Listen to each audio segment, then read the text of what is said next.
Welcome to a question and answer edition of the podcast. Thanks for tuning in, and thank you for all of you who put out questions for me to answer for today's show. Every 10 to 20 episodes or so, I'll do one of these question and answers. I usually put out questions on Instagram or Instagram stories, occasionally other channels. So again, I appreciate everyone who put out a question, and I'm looking forward to getting to them today. We have 3 sponsors for today's show: Strength Coach Pro, Lost Empire Herbs, and the Elastic Essentials online course.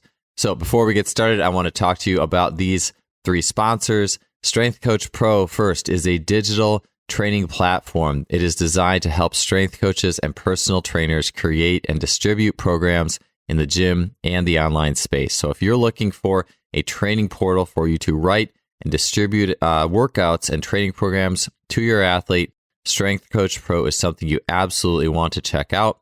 It's designed by a coach for coaches. There are no recurring fees, so you pay one fee and get lifetime access, and you can check that out at strengthcoachpro.com.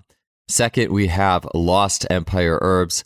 Lost Empire Herbs has been with us for a few years now. Absolutely love the company, their products, and I'm continually blown away by finding the answers in nature to supplementation. It's really interesting when you've been used to things you get in a can that you get that are relatively processed in nature. There's a large ingredient list. And when you switch out that and get into something that grew in the ground that has a very specific function for your body to improve your health, energy, and well-being, it is a paradigm shift. It's been something that's been really helpful and effective for me in energy, strength, vitality, and I can't recommend them enough. I started with the Phoenix formula years ago. I was blown away. I just felt like not only was my energy and my reliance on coffee decreased, and I wasn't expecting this, but I noticed that my strength was very positively affected and impacted by that. And there's so much out there with herbalism that I think is really making a positive change and impact in the world of nutrition and supplementation. So check out our sponsor, lostempireherbs.com. You can get 15% off your order if you go to lostempireherbs.com/justfly. And there's also an offer to dip your toe in the water, get a free sample of Pine Pollen, which is one of the key ingredients in that Phoenix formula and one of their flagship products. And to get Pine Pollen free for just the cost of shipping, which is a very modest charge, head to justflypinepollen.com. Last sponsor before we get started with the questions is the Elastic Essentials online course. I do like to mention this course every now and then. I am so proud of it. I put it out about a year and a half ago, maybe a little bit less than that.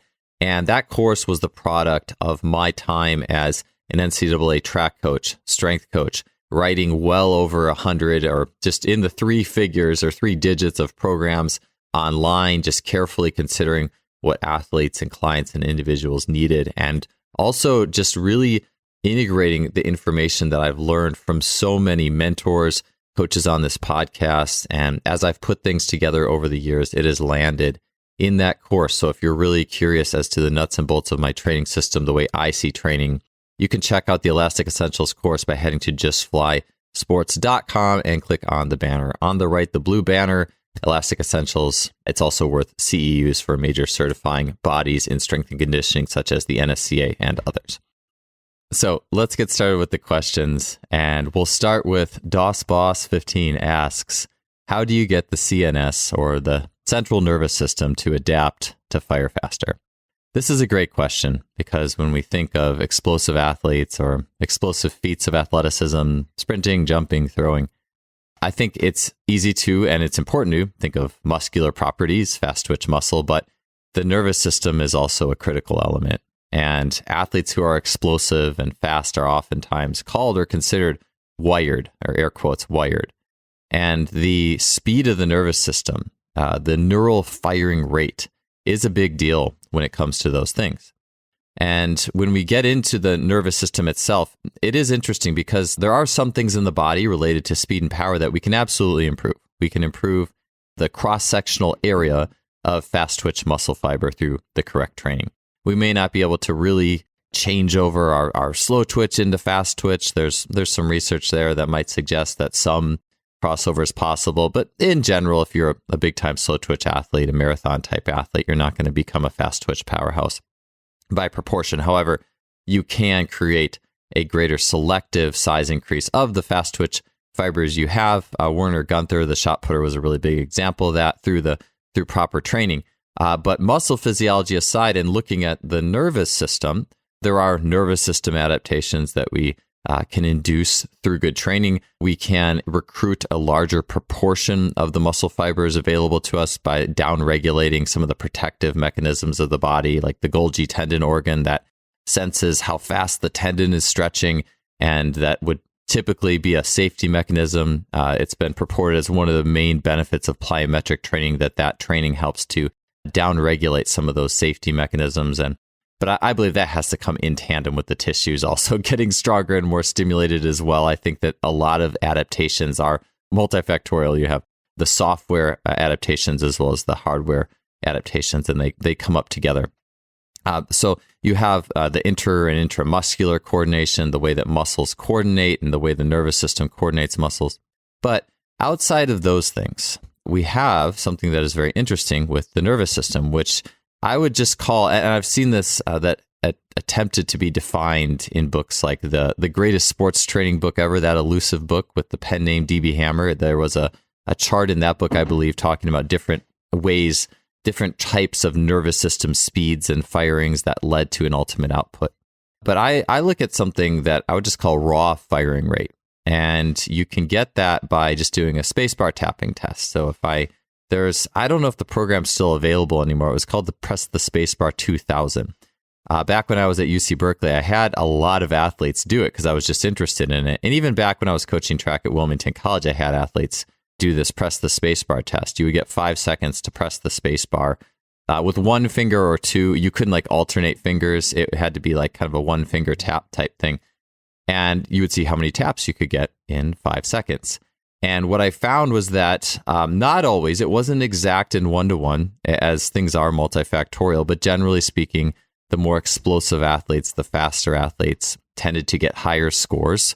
The best athletes getting 50 to, I think, 56 or 57 was the record. And some of the more like endurance, like I tested distance swimmers, distance track and field runners, and some of the slower scores were like the 10K type runners. I think that was the slowest might have been like 36. So the slower, the more endurance oriented folk were down in the 30s, maybe low 40s, and the really fast people were in the mid 50s. But you did have some crossover. I had an 800 runner who got like 51 or 52, for example. I had a distance swimmer who was getting maybe 46 or something like that. So you occasionally get a little bit of crossover, and I think it is not the end all be all, but I did find it interesting.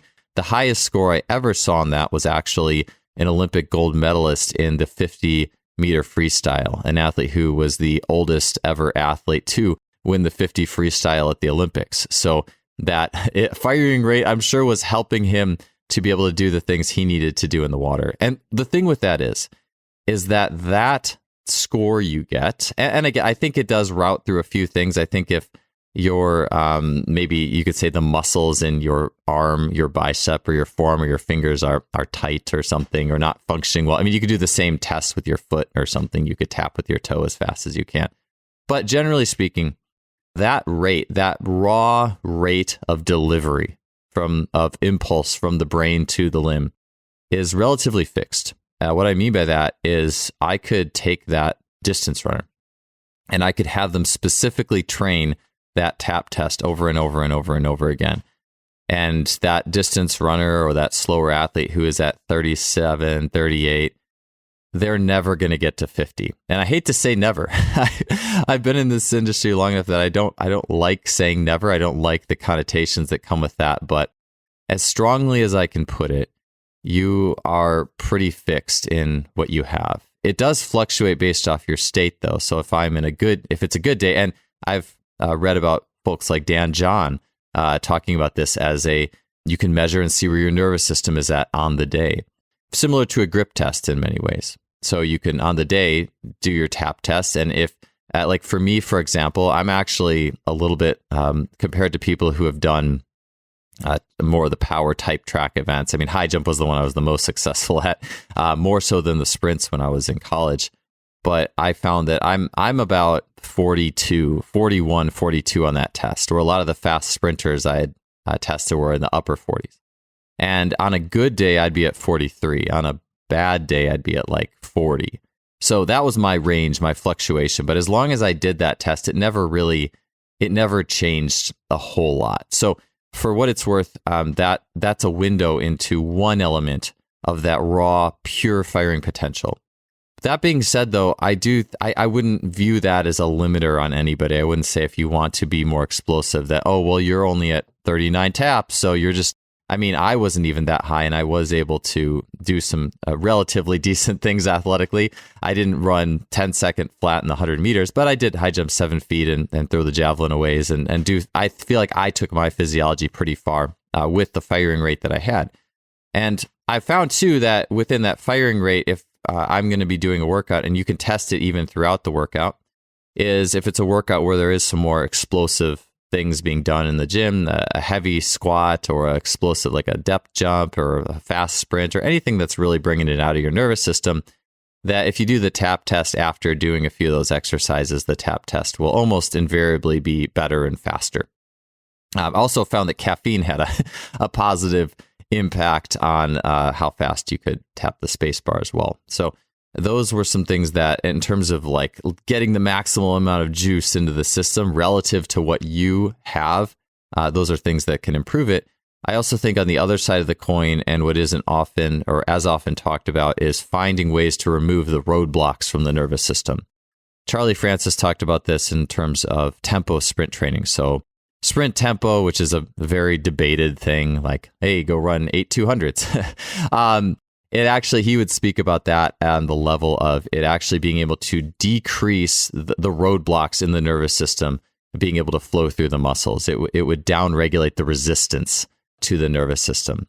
And I do feel like you could just call that looseness. You feel more loose. You feel more free and able to move. I think you get the same thing, honestly, when you play sports. I think that those roadblocks get removed. So I think we can look at it on one end as, hey, what's your raw setting? How wired are you from a raw setting?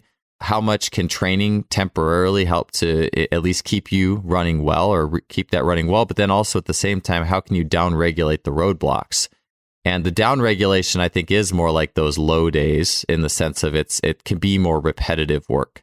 I also think things like doing like speed rush and lunge jumps for a slightly higher reps even. Such as doing 1 minute worth of speed rush and lunge jumps, that type of stimulus. I think it offers a unique combination in that the explosive component and a rush and lunge jump, by the way, there's a lot of ways that you could define a rush and lunge jump. There's like a switching back and forth version. There's a jump straight up and down version in that lunge. A way that I like doing it that I think is pretty common to the tag is to do 2 or 3 little bounces in the lunge position and then jump straight up and down. Whatever it is. And the one, if you're going to do it for a minute, though, it's with a 5-second pause. So like hold a lunge for 5 seconds, and then you will jump up into that Russian lunge and then hit and then pause again for 5 seconds. That's a very Jay Schrader prescription, I believe. I'm not sure if the Soviets did it that way, but that is a way that I've seen him utilize that method. And if you do that type of thing for a minute or even longer, I think you get the upregulating part of the explosive element, but then there's also the strength endurance element that I think also helps to take away the roadblocks. So anyways, that being said, kind of a long-winded answer, but basically wired athletes, that raw neural ability is relatively fixed to that individual. That's not something that can change, like the hypertrophy of the fast twitch volume or things like that. But it's something that you can work with. It's something that you want to manage. Whatever your twitch speed is, you want to manage it the best you can through the oscillatory or the explosive training, and then also the stuff that can take away or chip away at the roadblocks there. Next question is, what differences, and this fits with the isometric question, what differences between the tension release ISO and rhythmic ISO are there? When to use one versus the other? And that was Gray Matter Performance, Trevor Harris. Thanks for that question, Trevor. So quick definition. So a tension and oscillating training in general, a great training stimulus. I've had a few posts on this recently, but a tension release OC ISO, and that terminology is from the The OC, I believe, is from the greatest sports training book ever. I think Cal Dietz has used that type of terminology as well. So maybe I think that sometimes definitions can sit in the middle of those sometimes. But as I see it, the tension release iso is, let's say you're holding an isometric lunge and you have 30-pound dumbbells in your hands. You will hold that in that exercise. You will hold that lunge at the bottom position or close to the bottom. You're not the dead bottom, but close to the bottom. You will create as much tension as you can in your legs, specifically the front leg, for a second or two. And then you will release that tension and drop to the bottom. So you're going to totally relax, drop to the bottom, and let your body bounce itself out of the bottom. So that is a tension release iso or tension release OC iso. A rhythmic iso, on the other hand, would be basically like an oscillating rep. I think this is more like the if you look at the Cal Dietz OC reps, you would look at an isometric where an athlete is in either the advantageous position or kind of the sticking point, the disadvantageous position. I tend to do them at more the sticking point. So you go to the sticking point of the exercise, let's say it's a squat, and you bounce up and down. So you just bounce up and down in that sticking point a few inches. And you can combine that bounce. You could do 3 bounces in a full rep. You could bounce for 8 to 10 reps just on its own. Either way, it offers a similar adaptation.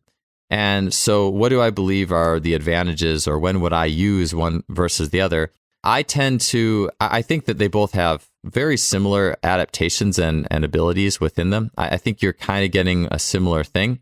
But I think the main, and you could use them either way. I think that it's never really about the exact exercises. It's more the messaging and how that exercise plays out. So, for example, let me tell you first how I tend to use them in programming.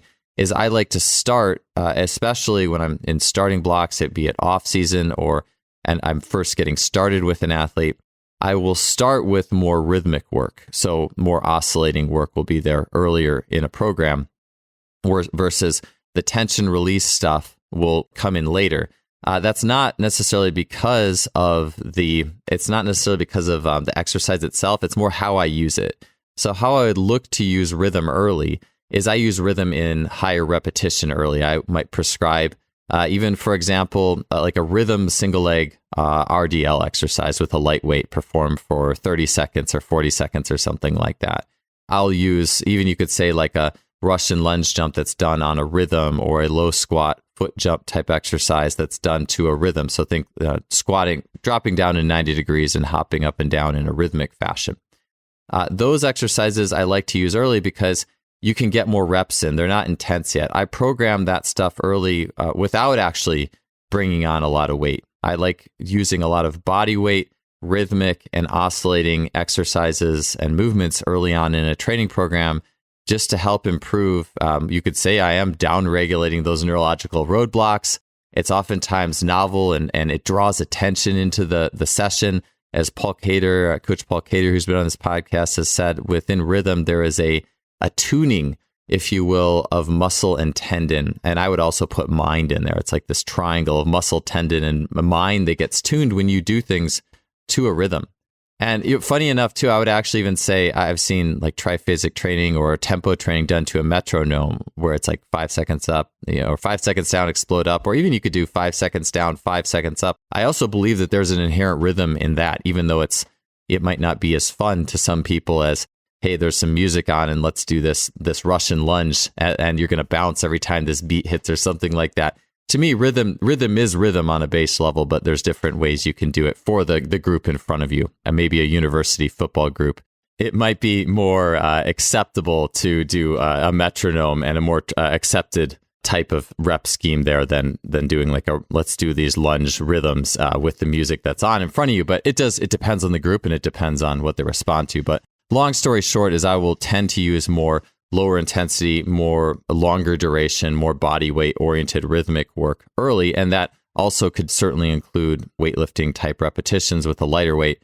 And then I'll gravitate towards, if I'm going to get that tension release OC, where you have more of a weight on the bar or in your hands or whatever, and you're specifically really intentionally creating max tension and dropping it, I would work towards that. But to be completely honest, I think you could start with either. It just depends on how you're progressing it along. I would be happy to. I think you could easily start with tension release early, and you could teach athletes that and do it with lighter weights to start and then move up. But I also think that as I see it in the teaching component, I also want to start with things that require the minimal amount of like conscious intervention on my part. I'd like to help athletes, or I'd like to create an environment where athletes can find the rhythm on their own without me necessarily having to say right away, hey, you need to contract this muscle as hard as you can, now relax it. I'd like to give them some space to learn the rhythm of the rhythmic isos on their own. And then as we move on, I'll go into more of things that are a little bit more mechanical and intensive in nature. Next question, Kashik asks, back on or along with the isometrics theme, what phase of training to use overcoming isometrics? And so for this one, I've used them a little bit, the overcoming isometrics, so such as Alex Natera's sprint specific isos. I don't have a force plate or things that can give athletes feedback. And so my experience, and I've probably actually used them myself a little bit more than with athletes, just because what I've had to do is do a functional isometric. So Christian Thibodeau has talked about this, so if you don't have a force plate, what you can do is you can just load a bar up extremely heavily. Let's say I'm going to do, and maybe not even sprint specific, let's just say a rack pull. So let's just say I have a really heavy bar that's around knee height, maybe a little higher than knee height, so like a mid-thigh pull. And I want to maximally pull that bar. Well, if I have force plates that I'm standing on, I can get a number that says just how hard I pulled on that bar. But if I don't have force plates, we know that actually will lead to, in a typical situation, let's just say I had an athlete and they put the bar under the half racks or under a set of pins so they could just pull it up as hard as they possibly could. And I just told them to do that. But they didn't have a number. What's going to happen is those athletes, that the strength of that pull is going to be about 10% less without a number than if they can see a number. And that's honestly a really big deal, because the perception and the goal and the meaning of what you're doing is going to bring in motor units. It's going to bring in strength. It's going to bring in coordination that fits that task. And I think that just that in itself as a principle is really important, because when I create a training session, again, this is where it's more than the exercises. It's, well, how is the exercise being presented to that individual? So that being said, a functional isometric would be to create, to give meaning to the movement versus just saying, well, just pull as hard as you can. To give more meaning and motivation to create and elicit more outputs, you could just take up that bar and put it, instead of under the pins, put it on top of the pins and load as much on it as you possibly can so that you are just barely able to move it. So let's say the max I could pull would be 500 pounds. Well, I'm going to put 500 pounds on it or around that. And my goal is just to lift that bar off the pins 1 inch and hold it there. And so, no, I'm not actually pulling it up into anything, but I am overcoming something. There was a goal that I hit. And so if I could do that 500, maybe I would then try to do 505 or 510. But as long as there's just something you're shooting for, some sort of personal best that's on the table, that's what would be ideal there. I'm kind of getting away from the question a little bit because I'm describing more of the mechanism, but I would say that as I've used that with individuals, it's after, and I know Alex Natera with the sprint specific overcoming isos, he's talked about this is you start with general. So you start with more general lifting, and then you work into more of that overcoming isometric methodology, which is more intensive. For me, I will follow that. I will use it though, where those exercises show up for me. And it is funny because sometimes things go in waves. Sometimes it comes down to your setup and how easy is it to set these things up and to load a bunch of plates on the bar, or if you have a force plate available. But I love pairing overcoming isometric type work in contrast training or French contrast training. One of my favorite things to do is in a French contrast, you'll do a heavy lift, a longer contact plyometric, then an explosive lift, and then a really quick, short contact, high velocity plyometric. That's the general sequence of that. And I really have enjoyed and found really good results with, instead of using a lift, a traditional up and down lift, and that can certainly work too. But as that heavy strength motion, doing an overcoming isometric there has been fantastic. And I know Alex has talked as well about using those overcoming isometrics in contrast training. So pairing those with plyometrics and things like that. And I think that's where things get fun. Like to me, I think it's fun to do things that you can really generate that power output, that max output like that in it, and especially in more of a specific position.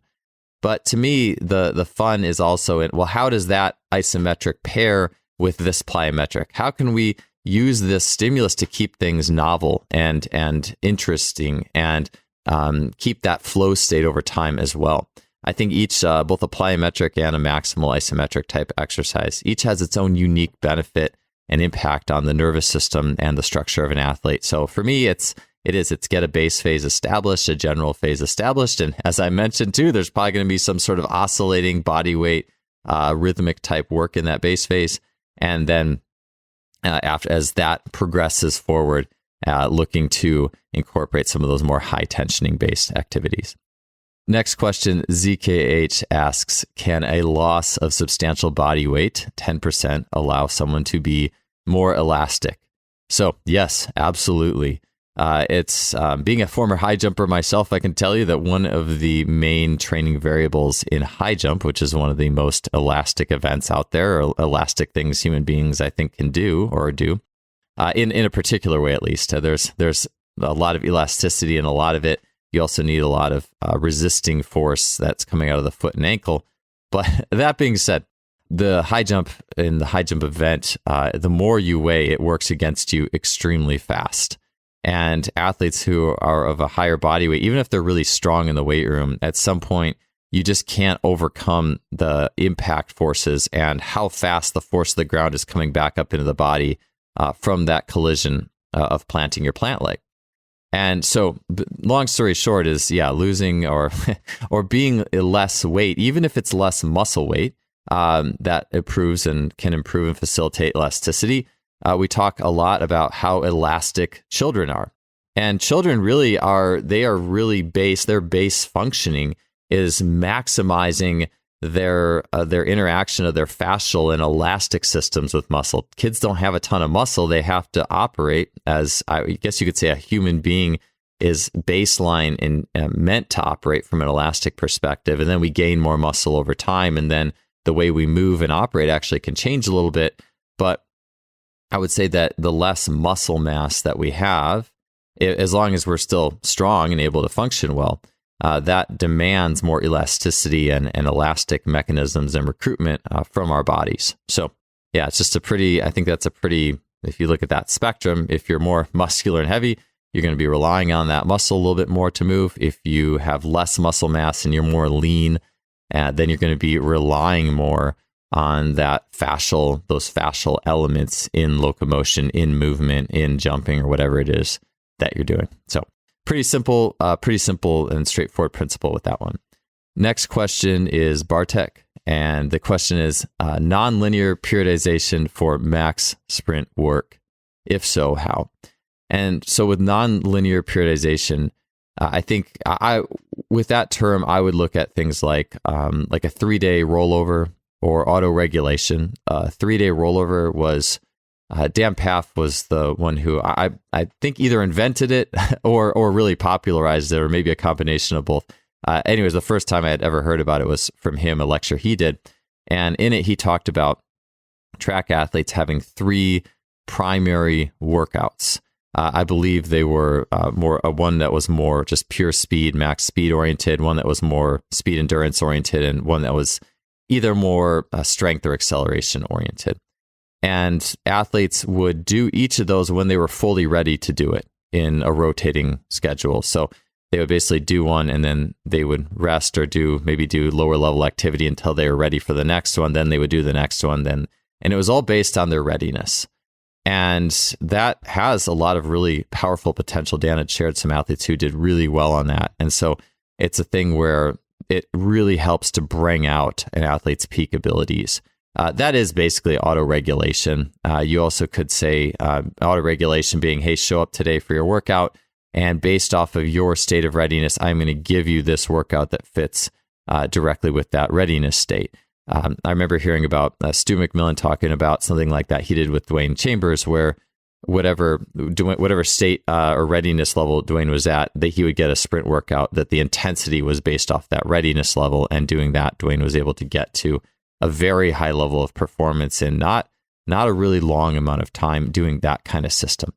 So I think that stuff is amazing, and it really speaks to, I think, how we're innately, you look like from a nature perspective, how we're meant to operate and adapt. But at the same time, I look at it from kind of everything, even if it's auto regulation, like everything has a shelf life. At some point, any system will lose its novelty. And so even if an auto regulating system can really bring out my abilities on a high level, and whatever auto regulating system fits you, be it a daily auto regulation, maybe it's a 3-day rollover when you do the next workout when you're ready for it or something like that.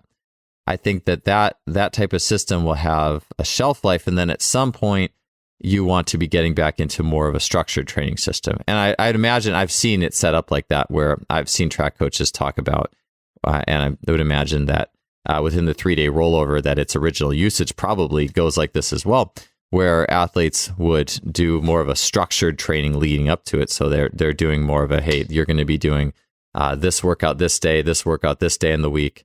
And then once they get maybe in season, that's when the auto regulation kicks on. Okay, because in season, there's a lot of intensity. You're going to meets. You obviously need to take the fitness that you've gained and display it and allow it to reach its highest level. So for me, I like thinking of things as moving from a little bit of more structured to more chaos. And so in setting up a track season, for example, I like the idea of having more structure in more of the off season and the preseason. And it's when athletes get more of an in-season format that more of that auto regulation can really kick on. I will say too, is I think that the auto regulation can also change based off of where you are in the season. I've worked with high-level swim coaches who have done something where the in-season is auto-regulated in the sense of athletes being able to have autonomy and choice as to the intensity of the workout they chose, or basically the sets, reps, yardage, the type. Is it a more short, explosive workout? Is it a little bit longer, more drawn-out workout, where athletes are given a choice of that more often in-season? And then in the off-season, the volume is fixed. So that the structural adaptations to volume is fixed, but they're given more of a choice over the types of strokes that they get to do. And so I really like that. That way you're always giving a level of choice to an individual. But in the off season, when it's like, look, we do need to get a certain volume of work in. We need to get work in, and we need to learn to handle work on some level. And obviously, we never want that to be licensed to get carried away with volume or junk volume. But I do think there's something to be said about having just a structure and a routine throughout every week that you can learn to expect. But within that structure, maybe there's some choices that you get from just an exercise perspective that does give you a little bit more ownership of that process. So that is one way you could do it. And that's the way that I generally, I don't think there is a perfect way, but that's a way that resonates with me, is moving from more order to a little bit more flowing with chaos once the intensity really gets ratcheted up because you are now in season. But I like that even within an off season, even if you have more structure, you're giving and facilitating choice within that more structured weekly flow of the off season. Next question is Joe's Juice. He asks, to what age can one sustain high level explosive athleticism, assuming one stays active? This is a great question. And I remember when I was in my early 20s, I'd read the literature. It says, all right, about age 26, 27, 28 with the 100-meter dash, that's your peak. And I remember thinking at that point, all right, so basically when I'm 30, I'm done. And then you'll get athletes, though, and you'll look at trends and you'll see people like Kim Collins, the sprinter who I believe at age 39 ran a 9:99. And when he was 40, I think he came close to cracking 10. You'll see people like sprinter Subing Shan, who in his early 30s ran that equivalent to a 4:07 40-yard dash en route to his 9:83 100 meters. You'll see Justin Gatlin, who is running very fast into his mid to late 30s, and many others. You're going to see exceptions to that rule, even though or if you look at trends, or you could even say, oh, Usain Bolt ran his best at 21. But to me, I think that is just an average. And so the interesting part is exploring elements and components of athletes who defy that average, who can reach those higher outputs, who maintain that explosiveness, and with it, I believe, a fountain of youth into their later years. I've had the good fortune of being able to work with a number of masters track and field athletes who I was just blown away with what they were doing and the level of their performance with the age that they have been at. I've also met individuals like Andy Nicholson, who at 5'11" was dunking a basketball into his mid to, I believe, even his late 40s, and not too far away from it into his 50th year. And being around those people, working with those people, I think there's a few things that are at play. I think there's, with just holding explosiveness into later years, the obvious things I think we would look at would be things like sleep, not living a crazy lifestyle or working 100 hours a week or anything like that, and managing your stress level well. Think of Kim Collins. I don't know what his life, day-to-day life was like, but I can imagine maybe the Caribbean, the island lifestyle having something to do with having more of a longevity to his sprinting. Or even I look at Shelly-Ann Fraser-Price, who is in her mid-30s and absolutely crushing it. So I could see that maybe a more carefree general just environment, even being in a community, a culture that perhaps isn't quite as much of a hustle culture. Like, I think being in the United States, more of a hustle culture where it's just a little bit more generally stressful. I think that can definitely be a factor. But there's factors that go even beyond that. And I've seen plenty of really successful masters athletes who live in the midst of Western culture. And I would say even beyond some of the basics, like make sure you take care of yourself, sleep enough, is attitude and demeanor and personality. A lot of the athletes that I've seen who are really successful, they have a youthfulness to them. There's just a youthfulness to their spirit and their personality. And if you've caught the last few podcasts that I've done with Julian Pinot and Richard Echevis, is that link between the mind and the body is really important. And the fact is nothing is in isolation. Nothing is disconnected. I believe that part of that fountain of youth too is also it's play. It's also interacting and playing with others or with younger athletes, like going and playing pickup basketball with a group of younger individuals. For me, I'm 39, and I had the opportunity to play a pickup ultimate frisbee. It was like a frisbee with goals, so you got to throw it in. It was a lot of fun. But just doing that at age 39 with athletes who are in their 20s, there's a fountain of youth to that too. And there's definitely, I think, something to one's general youthfulness and attitude that can also filter into how your body responds in kind. And maybe it's kind of a limiter or removing the limiter in a similar way to the muscle, where you don't let yourself, yes, we want to grow and mature, but in some ways, at least in the athletic sense, it's almost like staying young. You're not letting yourself, quote unquote, grow up too much by continuing to play and continuing to, like, even when I play with my kids, I chase my kids around, like, to almost be a part of that infectious energy, if that makes sense. I think it's really important. So yes, I think within, so that does lend the question to what age. I'm kind of going around it, but to what age can you sustain success?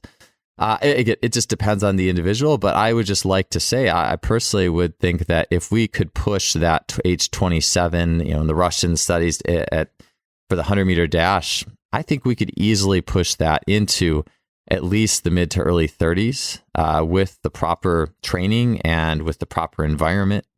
And I think that we can hold on to it for longer than we think if we let ourselves stay young.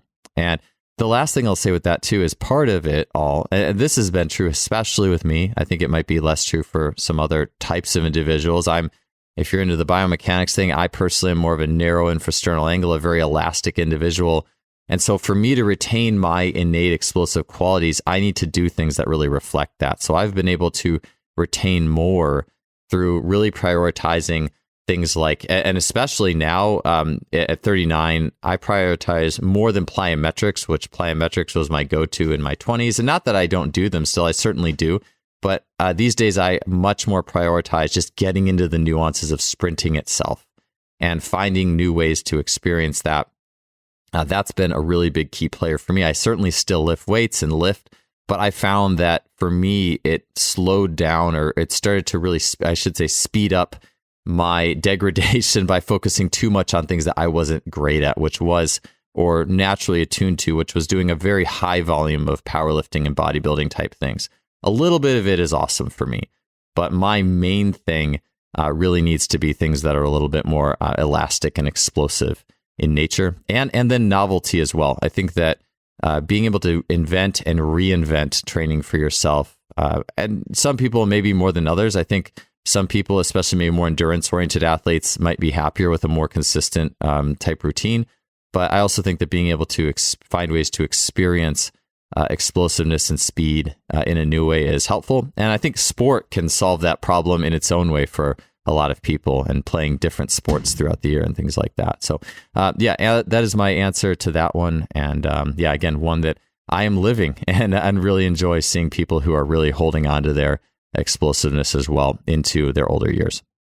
All right, next question is Philip Vanna, and he asks, is it necessary to be fully recovered for every jump session, or is fatigue needed to induce adaptations? This is an amazing question, and so thanks for asking it, Phil, because this question, and this kind of goes with a little bit of the autoregulation type stuff. And I remember the first time I heard about this, the idea of never going into a session fatigued, was when I actually got the Science of Jumping book back when I was probably, I guess, 15 or 16. I had done Air Alert and all the high repetition plyometric training programs, and they had helped for a little while. You know, I got about 2 or 3 inches on my jump doing Air Alert, which is do hundreds of plyometric, submaximal plyometric efforts every single day. And then I kind of plateaued out of that and didn't gain anymore. And then I read the Science of Jumping book that said, hey, do a very intense plyometric workout, and you're going to do that once every 4 days to 2 weeks, and only do it when you're fully recovered. And it also really stressed not trying to, I didn't follow this part of it to the T that they had suggested, but it also said not to be testing your vertical all the time in between the training sessions. And there's a specific nuance to that element of it. And so we'll get into that through here. And so the question would be, should you just train hard and then wait until you're fully recovered and train again? Or should you just power through, and even if you're not good enough, you're not 100%, you're not even 95%, still go and do the training session? So this, I will say, the thing about, or the idea about needing to be fully recovered is something that it can be mentally a negative. I'll just put it that way. It can be a negative, because it's kind of one of those things, and Zach Evanesh mentioned this on the podcast, is the people who need training to be perfect. I need this. Hey, I'm doing a heavy deadlift. I need my song on. And that actually can, I believe, go into, hey, I can't do this training today because my readiness isn't high enough. And okay, I will say this, like, you shouldn't do an intense sprinting, jumping, whatever it is, workout if you're in the gutter. Okay. It's just, this is the thing, is you have to be at least close enough to be able to win whatever workout it is that you're doing. So you at least need to be in the ballpark. And I think that this is the thing, if I've learned anything, is that our readiness level can change given the right circumstance. For example, you might feel sore or not very explosive, and then just go start playing basketball. And you might be surprised with how much more ready your body will feel. I remember the only dunk I ever got in a game, an actual high school basketball game, I remember doing in warm-up lines, I wasn't getting up at all. I wasn't jumping high at all.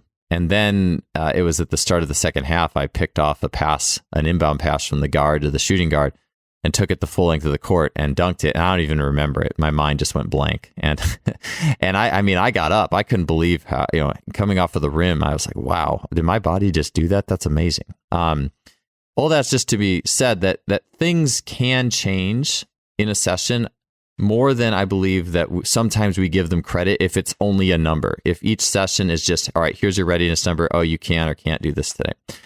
To me, it's just getting close enough. And I'm not saying I'm not saying that we shouldn't be relatively fresh for sessions. I think we should be. I'm not saying we shouldn't design our training to just beat people up. I personally design programs in a way that I try to give each athlete every day their best shot at the goal of the session, and I try to distribute fatigue throughout the week.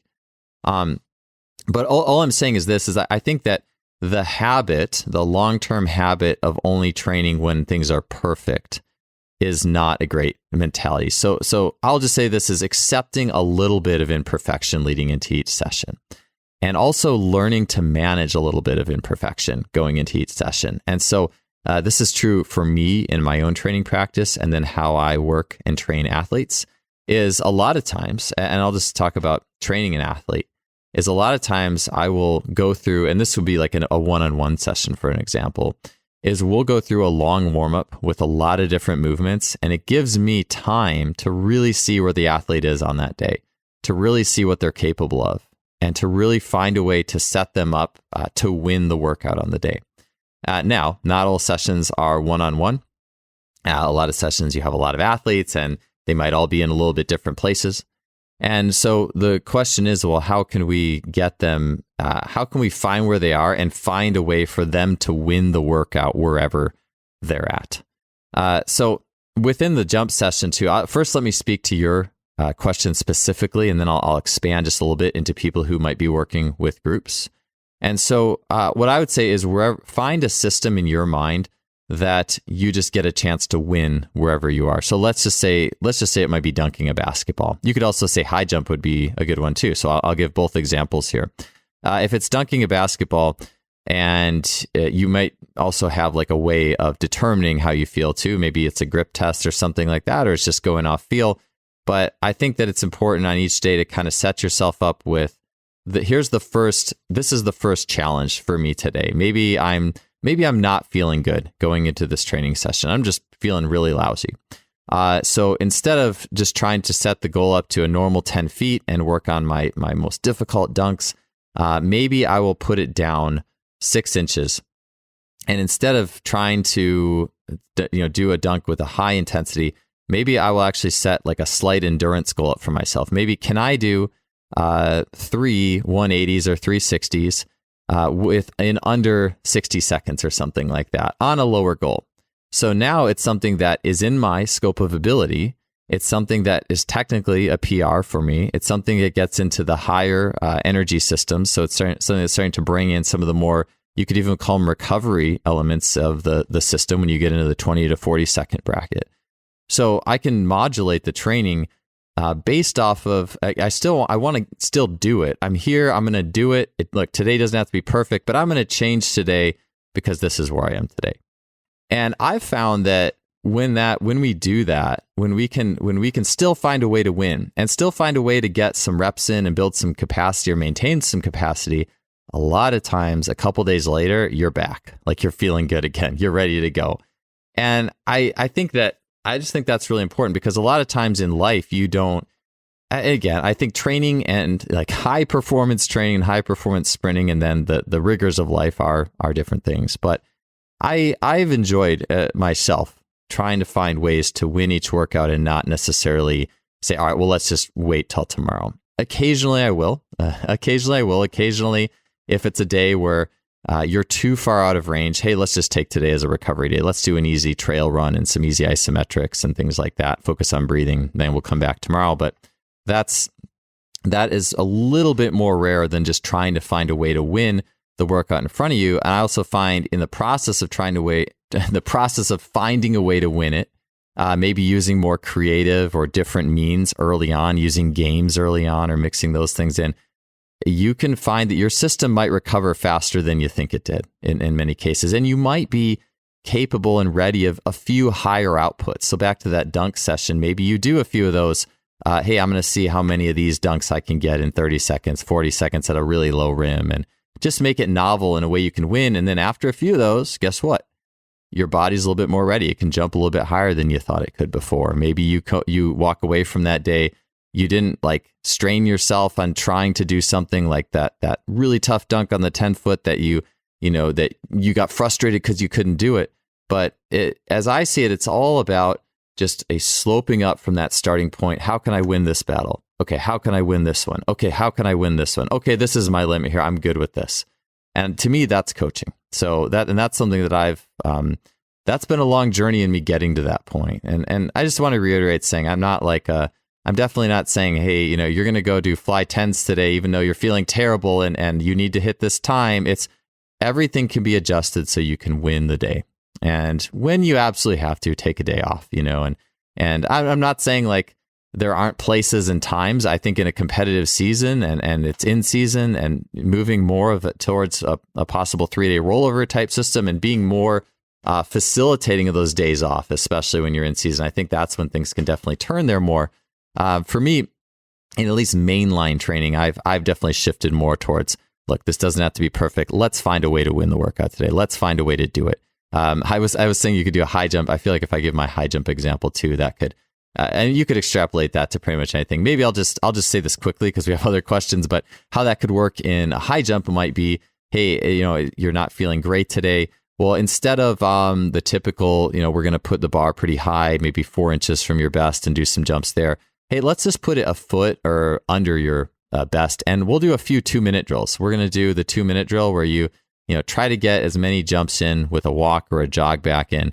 To actually, as I'm saying that, maybe I would turn that into like a 1-minute drill for the sake of that. Hey, we're going to do some 1-minute drills, and you're going to get as many jumps on this really low bar as you can in 1 minute, and then you're going to take 3-4 minutes rest, and then you'll come back and do it again. Maybe we'll put the bar 1 inch higher the next time, something like that. Or maybe we'll do straddle jumps or a different type of jump in that context of the 1-minute drill. Or maybe we'll just play basketball. Maybe we'll just go play basketball and then do a few approaches or something like that and call it a day. You just modulate what you're doing on that day to where you're at. And I think it's as simple as that. You can take that out to pretty much any event there. I'll say too, even like sprinting, I think I may be jumping ahead a little bit, but within the context of sprinting even too, you could push that too. And I've done this is, hey, let's make it more of a speed gate golf day. Let's make it where, let's say we have a certain number of sprints, and you know what, the first 3 fly 10s, we're just going to play speed gate golf on these. And I want you, instead of as fast as you can, see how close you can get to that time. Oh, you got close. Like, all right, that's a win today. You won that part of the day. And just even doing something and winning, just attempting a challenge that's explosive, winning it, I believe does give you a little bump on that day. And so just always finding ways to get that bump. That is, to me, such an art of coaching. So I'll leave that one there. I could go into almost a whole show on that because that's been a really long and enjoyable journey for me on winning the workout. That's just that winning the workout is something that, again, in a world where I think we are so, it's very easy to, all right, well, what are the sets and reps? What are the highest transfer exercises? And that stuff is really important. But then how can I take this and give the athlete the feeling that they won the workout, that they came in here, this level, and I just gave them a challenge that was just above that level so they could win it. They could feel like they won it. They had to work hard and they had to use all their abilities to meet that standard, and then they got the next level, and then they got the next level. Instead of, I think the biggest problem actually is when an athlete is low, like they're coming in at their 85% of their best, and you're asking them to do a challenge that's a 95%, and the gap is so big, it breeds frustration. And I think the frustration is actually we would just say, oh, well, you're just doing a workout, you're too fatigued for this, nothing great is happening, you're probably more fatigued now. I actually think that the mental element of the feeling frustrated, feeling slow, I can't do this, I think that is almost in some ways the worst part of trying to do a workout that's explosive when you're coming in down. So I think so much of it is just building an athlete up, finding the constraints that the athlete can win. Next question here, check it out, asks internal and external cues to teach acceleration. And so I'm going to keep the answer to this pretty quick. I could very easily get long-winded on this one, but I'll just simply say that I am not nearly as much a fan of cues in teaching acceleration, and especially not internal cues. External cues are better if we're looking at cues, but I will generally defer to things like constraints. So if we're talking about acceleration as well, in the sense of a 3-point start or a block start, usually that's what we're talking about. And it's interesting to think that, well, athletes accelerate all the time in a differential learning process for sport. And they've been learning that over and over for thousands of reps for years. from standing starts. And so a lot of this revolves around, well, teaching a 3-point start or a block start, where athletes are going to be a little bit less familiar. And a lot of them haven't had the time to learn and feel that. What I find is when athletes are accelerating, and if they don't look good. So athletes who, the coaches would common times, or accelerating from, I should say, that 3 or 4 point start, and they just don't look very good. A lot of coaches might say, well, that athlete accelerates and they really kick their butt as they accelerate. I remember watching a swimmer one time who literally looked like he was falling forward. We had like a fun day in the fall and did some like 10-meter sprints. We just to kind of see who was fast on the land in the early off season. I remember there was a swimmer who looked like he was going to fall over almost like he was the epitome of a push runner butt kicker type person. But I think that when we see that, we instantly and easily paste that onto, well, that athlete is a butt kicker. Well, when we watch an athlete in sport, if they were just playing, like if that swimmer was just playing soccer or ultimate frisbee, I don't think he would accelerate like that. In fact, I'm almost 100% positive he would not, because we will react to our environment. If our perception is we're in a relatively standing position and we're just chasing the person in front of us, like I've never seen kids play tag and or in coaching youth soccer and see kids running around the field like the falling forward butt kicker. I think that type of thing happens when athletes are in a now novel environment. They have nothing. It's nothing but them and the field and the clock. And they have to run and they don't know what to feel. And so they might just wait, and they wait till they feel and reference the ground and their leg really load up, and then they push.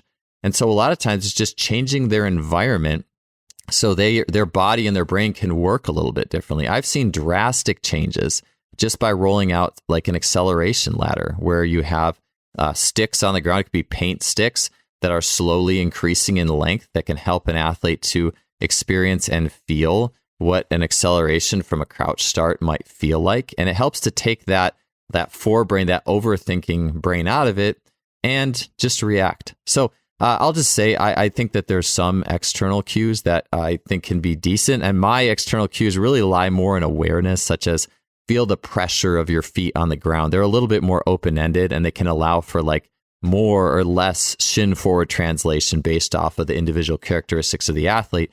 But I'll just say, I always will start with a constraint because I want to see how an athlete solves a few different problems in sprint acceleration before I get into, hey, well, you're doing this wrong. Here's a cue for it. I always want to see what you can do when I just change the environment for you. And I want to give the athlete that benefit of the doubt that maybe the reason you're running this way is just because this environment, this just flat ground, just run as fast as you can in a linear sprint from a crouch start environment is not stimulating you the way that I think your instinctual brain needs to be stimulated to run fast. And so, like I said, I think an acceleration ladder, just trying that and seeing how something like that works. And then there's a whole lot of other constraints that you can get into. You can have the acceleration ladder that comes up into little mini hurdles. You can use different variations of sleds and resisted sprints and things like that. And I'm going over this whole topic. Actually, I have an online course that'll be coming out soon on sprint acceleration. So if you're interested in my view on this topic of sports performance, definitely be on the lookout for that course. But in short, again, I will always give athletes the attempt to solve a problem or change their environment before I come in with that cueing level of things, because too much cueing, again, as I think we all know, can very easily lead to that over-analysis and a lack of pure movement. So I want to give them that option for pure movement first. Next question comes from Dario Saisan. He asks, how do you give athletes variation from intensity well in regards to max velocity? So talking about training max velocity specifically, I would say that if you run, and this kind of goes back to that always finding a way to win a workout type mentality. I do find if you give athletes a flying 10 type stimulus, a really explosive, and a max fly 10 stimulus for a lot of weeks in a row, they will eventually start to stagnate on that stimulus. So they're eventually going to reach that point where they're not improving nearly as fast, or the results are going to start going up and down a little bit. And that's a normal part of training. You put something in the system, athletes will eventually adapt to it, and progress becomes slower. I want to look at how do we go into the workout being able to win the workout. And so when I look at programming max velocity, I also have to look at, well, what's the purpose of this? If you look at Nick DeMarco in the recent podcast that we did, he was talking about within the scope of American football, really prioritizing acceleration speed. But for him, max velocity was more a stimulus done for the sake of tissues and injury prevention, more so than, hey, we really got to get you this much faster in the fly 10 because that makes, actually, he said that really, compared to acceleration, he said that max velocity wasn't as much of a difference maker for those athletes. So with that in mind, I'm thinking more, I'm speaking more to this on the sense of just pure performance training, pure outputs, maybe more track and field. And so for me, I'll look at how long am I going to be running this stimulus. So let's say it's 8 weeks, and then we're going to be getting in season in track, and we're going to be we have meets now. And so that kind of takes care of some of that max velocity stimulus already. Or it's a thought on the seasonality of training in general. If you sprint fly 10s all year, every week, it will become stale. It will become routine. It will become on some level just checking a box and just hoping you run faster the next week. And I always really enjoy for training to have that alive. Like there's something, maybe it's something I've done before, but at least in the lead up to that or the way it's presented, there is this novelty, this newness, this excitement to it. And so whether it's a short cycle or a long cycle, I like to think about, well, how many touches of this am I going to get until the next training block? So, well, let's just say we're doing 8 weeks of training and we're going to be doing some max velocity, some flying 10s. What I'm probably going to do in that 8 weeks is I'm only going to touch a fly 10 test once every 2 or 3 weeks. And so I'm going to do that. So when we do touch that test, it's almost a guarantee, hopefully, that you set at least a training personal best. And so what will we do the other weeks? Well, we can just do different variations of the fly. Maybe we do sprint, float, sprint type movements that day. Maybe we do some different like horizontal plyometrics. Maybe we do some flex leg bounding for speed. Maybe we do a single leg flying 10 where you're doing a single leg hopping as fast as you can through the gates, and then some other type of sprinting derivative. Maybe it's a racing type derivative without the clock, without the stress of the clock. So for me, it's mostly looking and rotating around stimuli and finding the key points where I do want to put the timer on you and actually get the time. I also do think within the context of that, I like what Randy Huntington had talked about with the max velocity and fly 10s on not actually going 100% for a PR every single time, but setting it at, you're going to do these flies and it's going to be at this percentage and it's going to be for this period of time. And I think that ultimately to me, the thing is, and just how I'll address this, it's just feeling like you're winning the workout.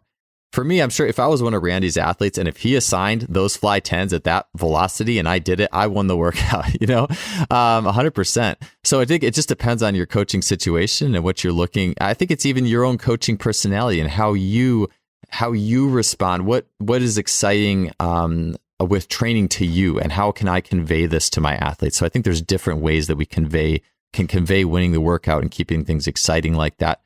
So that's more of my way of doing it, is mixing up the stimuli, and we're running things on a 14-day cycle where maybe we only hit that fly 10 once every 2 weeks, or a 21-day cycle.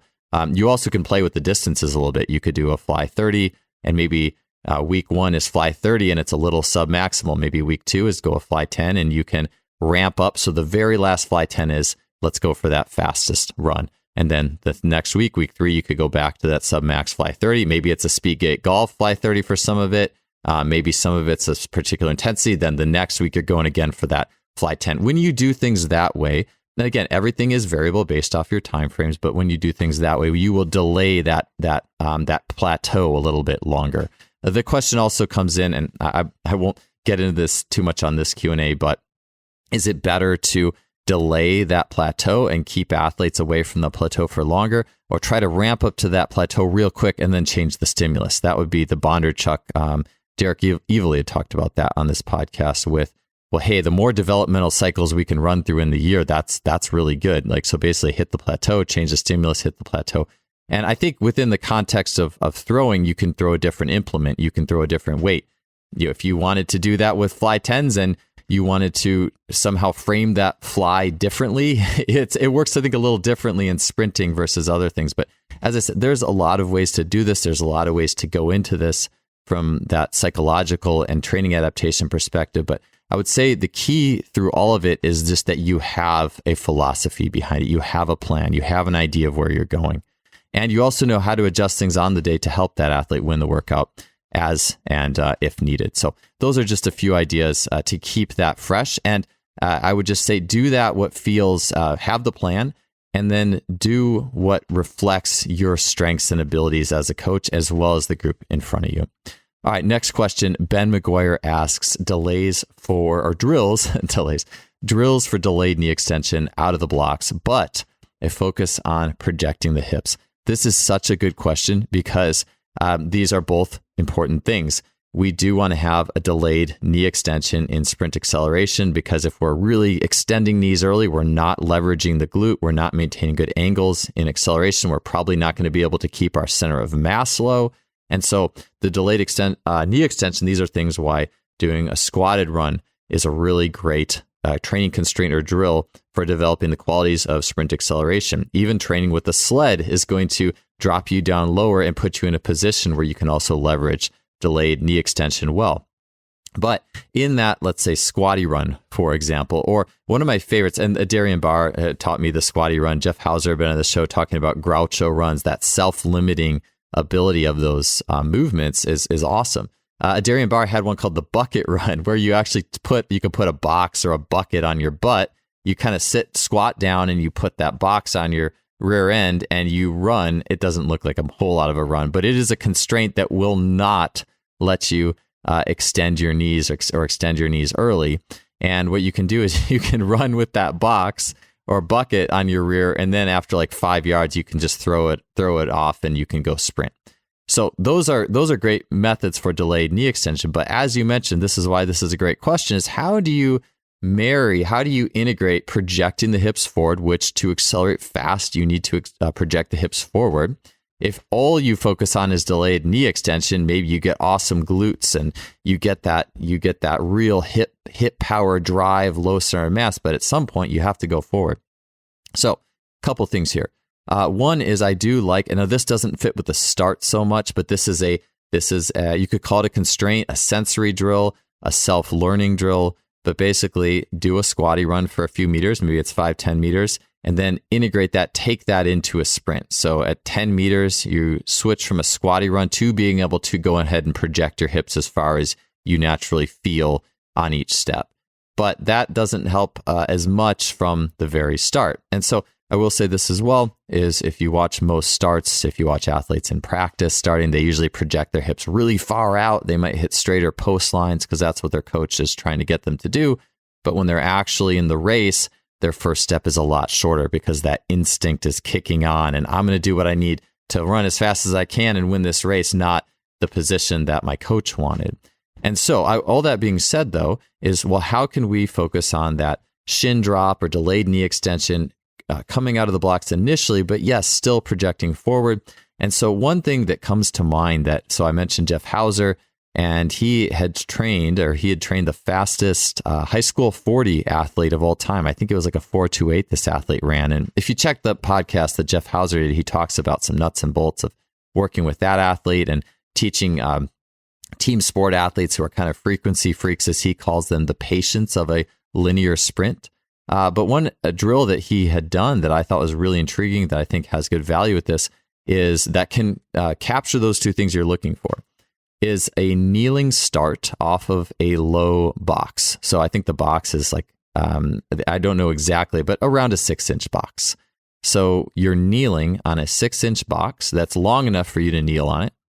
And if you've seen the kneeling start, where you're just kneeling on the ground in a half kneeling position or a half lunge, and you start out of that position, it's basically like that, but you're coming down off the box. And what's great about that is it gives you the feeling of the fall. It gives you the feeling of working with gravity. And the shin drop coming off of that box, that fall coming off of that box, is going to help you project out. You're going to reflexively project outwards.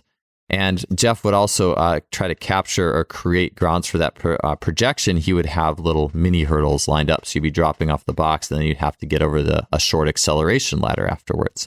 So that acceleration ladder also is going to force some level or add some level of projection or forward projection into the mix.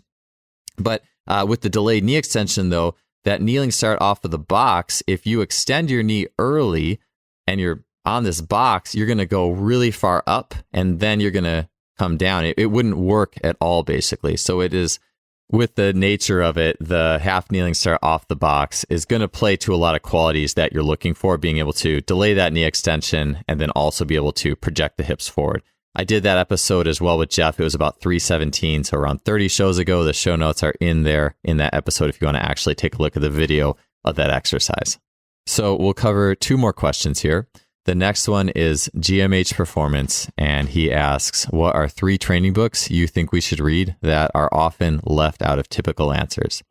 And so here, I'll just give 3 that have been really helpful, interesting, illuminating for me. I think for each person, it's going to be a little bit different, but each of these 3 books I'll list have offered a really unique element that has helped me to see training in a really important light that I wouldn't see just in reading the typical strength and performance literature. And there's so much good stuff in the literature. I was even looking back into some works in like the 90s, like the special, or it might have been early 2000s, the special strength manual for coaches by Verkhoshansky. There's so much good stuff in there. Like, we don't talk about that book that often. That's a book more from the, I would say, more of the programming side of things, the science side of things. All that stuff is awesome. And I would highly recommend something like this special strength manual for coaches. But the 3 I'm going to mention here are The Spiritual Journey of Joseph Greenstein, which is the story of the mighty atom, the strongman, How We Learn to Move by Rob Gray, and then the works of Giles Cometti. So just quickly highlighting these, I talked about this a little bit with Zach Evanesh. I may have mentioned it on another podcast or 2, but the story of the mighty atom, who was compared to the other strongmen of back in the strongman era, I think his name was Joseph Greenstein. He was like 5 feet 4 inches tall, and this guy could do feats with short metal bars, horseshoes, nails, that no one else could do, or in a lot of cases could even touch. Like, this guy could bite through nails, could just bend horseshoes in half and do all sorts of really incredible feats. And the thing is, the book isn't so much about his training methods, so much as about who he was. And if you look at, I guess you could say, story, myth, there's something that's communicated that is beyond sets and reps. And that's kind of what I'm trying to go for with these 3 books, is I think that understanding the sets and reps and protocols is really important. But I also think that we need to, on the flip side, read things that tell more of the story of strength. And to me, I can't really think of a book that encapsulates the story of strength more than Joseph Greenstein's bio. And a lot of the book talks about, it's his life, it's his immigration from Poland to the United States. It's everything he went through. He had 10 kids. He was an entrepreneur. He was trying to sell a healthy and promote a healthy lifestyle through the Depression. It's a story of supporting his family and all these, and dealing with, he was Jewish as well, and dealing with racism and some of the things that were going on in the World War II and whatnot. I mean, this guy's story was unbelievable. And so it is a story. It is a life of strength. I think we think, strength is, squatting this weight or benching this weight, or even you could say doing something explosive and we're sprinting and we're expressing strength that way. I think to zoom out and say, this is a life of strength. That was Joseph's story. And so it's kind of a rare book. I think it's a little bit more spendy to get, but also within it, it does give you a picture of this guy's mental strategy and his inner game, so to speak, with bending these bars. And it wasn't so much it wasn't like a periodized training program. It was how he interacted with the implement to be able to bend it, or whatever his strongman feat was. So if you get a chance, it's an amazing book. It's something that kind of it's the story. It's more than the how-to. It is the story. So the next book is How We Learn to Move by Rob Gray. Every year, I become more and more fascinated and interested in how do human beings learn skills. And maybe part of that is having children and watching them grow up and learn various skills. And I just think that no matter where you are on that sports performance spectrum, if you're a sport coach, even if you're in the strength and conditioning end of things, I think still having an utter appreciation for how human beings learn and develop in their sports skills is really important. And I see motor learning as a bridge, regardless of where exactly you are in the field of sport. as a mutual language of understanding how athletes grow and learn and develop. And so I absolutely love that book. The final one I'll say, and this is maybe a little bit more on the programming, but a creative programming aspect of things, is anything with the works of Gilles Comedy. It was his work that inspired. It's my understanding that he actually did not have the exact French contrast protocol. That's something that was later taken, or an idea taken that was eventually developed from his work by Cal Dietz. But if you look at Giles's work, it is just creative artistry in coaching. And so oftentimes I think we look to social media for creativity, but what you can convey in one exercise or a few seconds, I think, is not what you can see when you read a whole book on, hey, let's mix this stimulus and this stimulus and this stimulus at this point. And we can also do this one and this one and this one. And here's all the possibilities. And you're seeing this all on one page. Comedy was also someone who used music. He did things to music and rhythm. This was happening in the 80s and 90s. And it's just cool to step back in time and see this creativity in action in light of the ultimate output sport, which is track and field. So those will be my 3 books that I think, if you get a chance to check out any one of those, I think you'll be really happy with having spent the time to go through one or any of those. All right. So last question here is mental prep or race execution for track athletes. And so this is the final question here. And I tend to spend a lot of time on some of the ones in the middle here. So I'm just going to go with that. I'm a huge believer in visualization. I'm a huge believer in even like self hypnosis or hypnosis tracks. Like you could even say just listening to visualization tracks. To me, it's all kind of the same thing, or mindfulness, just getting into a state where you can get in control of your breath. You can get into more of that alpha state, brainwave, or even maybe theta state if you can get down far enough, and just influence your subconscious mind to really feed that goal and that vision without that constant busy buzzing mind. I think that's really important. But what I really want to just highlight here is I become more and more a believer of process goals the further along I get in coaching and in my own athletic journey. Tony Holler talked about that the last time he was on the podcast. He had talked about, I believe his phrase was burn your goals. And what I do like about that is the idea. I've seen athletes who, and I myself am very hard on myself. I set very high standards. I've seen goal setting sessions where athletes just throw out goals that are just like insanely high. And as they'll say, I'm like, this is probably very being a curmudgeon, but I'd be like, oh, there's no way they're ever going to get that. But that's where I think that you look at it and like, well, what happens if and when that athlete doesn't achieve that goal? Well, it's just like not winning a workout. It's a little bit of a negative cycle or hit. And so that just being said, is I do like to focus on process goals. So I have seen the visualization work extremely well. I've seen a swimmer who improved dramatically as a postgraduate, who really loved hypnosis and visualization and used those tracks and would listen to those tracks. And he had a race where he had literally visualized it to, I think, like the 10th on the splits. And he ended up swimming one of the best breaststroke times in the nation in the 100-meter breaststroke. And this is a guy who totally blew away any goals anyone would ever have for him. For him, it worked incredibly well. And I think that, that's where the art of coaching and understanding which goals and which process is better for which athlete is really helpful. But I really do like relying very heavily as well on process goals. Like if it's, swimming, it's like, well, how did the water feel? What did it smell like? What is this? Using more things that make the experience just vivid and even beautiful and fun and exciting, and working that into your visualization process. Because I think that if we put so much pressure on ourselves, there can be that critical point there where it's not fun anymore. And I look and it's not exciting, and I'm not grateful to be here. And this isn't the amazing and just fun, overall enjoyable experience that it could be. And so just for me, I'm a huge believer in the visualization and those types of methods. I know Logan Christopher has been on the show who's talked about that. I use a lot of his tracks in my work.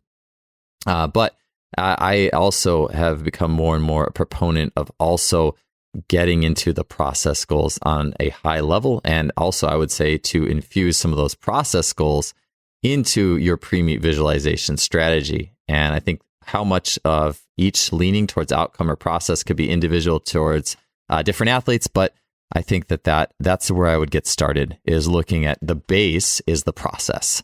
and then finding the appropriate outcome goals for the individual with that mental prep and execution for athletes in the scope of track and field. But really, you could apply that to any sport. So thank you so much, everybody, for sending these questions. I really enjoy putting these together. I love seeing what you guys have on your minds, and it was really great to be able to do this. So thank you again, and we'll see you all next week.